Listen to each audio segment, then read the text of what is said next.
Hey everyone, and welcome. Today, we're diving into some truly groundbreaking stuff.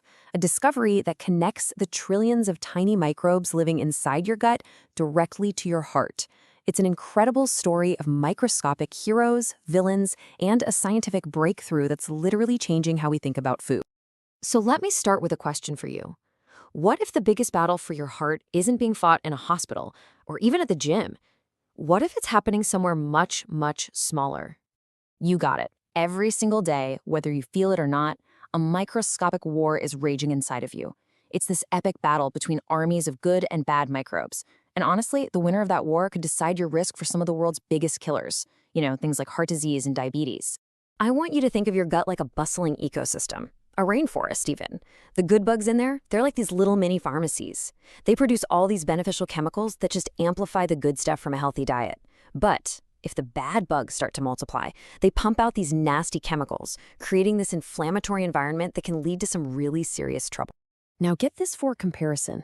It's kind of mind-blowing. As humans, our DNA is over 99.5% identical from person to person. We're all incredibly similar. But our gut microbes? Oh man, we can be 60 to 70% different from one another. It's this crazy personalized diversity that makes understanding our own gut so challenging, but also so incredibly important. Okay, so let's get into it. How on earth do scientists even begin to make sense of this super personalized world that's inside each and every one of us? Well, you can probably guess. It takes data, a ton of data. For years, studies on the microbiome they were tiny, maybe 100 people at most, and that led to results that, often couldn't be repeated. But this new study, it looked at 34,000 people. That massive, massive scale is what allows for real, robust, reproducible science that can finally give us some solid answers. And this isn't just some small update. As Professor Tim Spector, who's one of the authors, puts it, this is a real breakthrough. The findings were published in the journal Nature, which for a scientist is basically the equivalent of winning an Oscar. It's a huge deal. So what did all of that data actually show us? Well, for the very first time, scientists could connect specific microbes to our diet and to our health. They've essentially created a most wanted list, the gut's top 50 heroes and, of course, the top 50 villains. And today, we actually get to meet some of the newly discovered stars of the show. And we're going to start with the #1 ranked good guy. Okay, say hello to SGB 15249. Yeah, it's so new it doesn't even have a proper name yet. Scientists found it using this really cool technique called metagenomics. The best way to think about it is like a paleontologist who discovers a whole new species of dinosaur from just a few fragments of DNA. It lets them identify microbes they've never, ever seen before. And this particular bug is the single microbe that's most strongly linked to good heart health. And on the flip side, of course, they found villains, like a bug called Collinsella aerofasciens, which is consistently linked to diets high in processed foods and all the markers of inflammation. And what's truly groundbreaking about all this is that this research lets us, for the very first time, connect a specific food to a specific microbe. It's amazing. And this just brilliantly shows how directly our choices matter. Meet HGB 4964, which they've nicknamed the nuts and seeds microbe.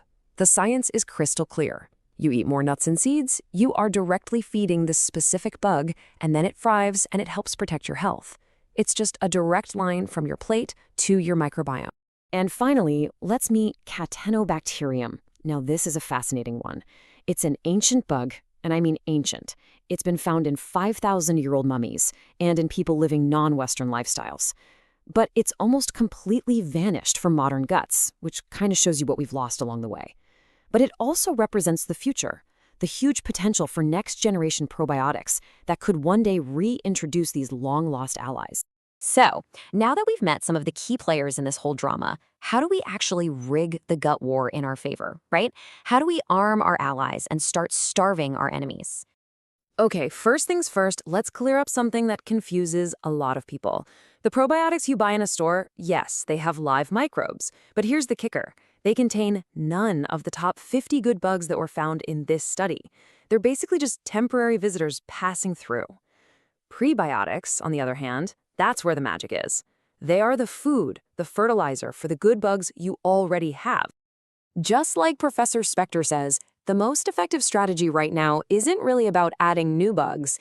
It's about fertilizing the good ones you've already got, helping them grow strong and crowd out all the bad guys. So how do you actually do that?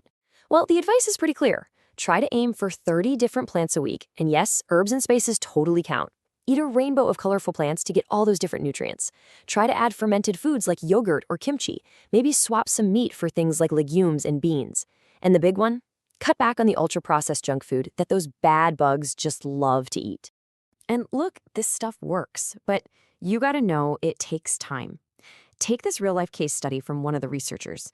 After he took a course of antibiotics, his good bugs just plummeted from 38 down to only 6.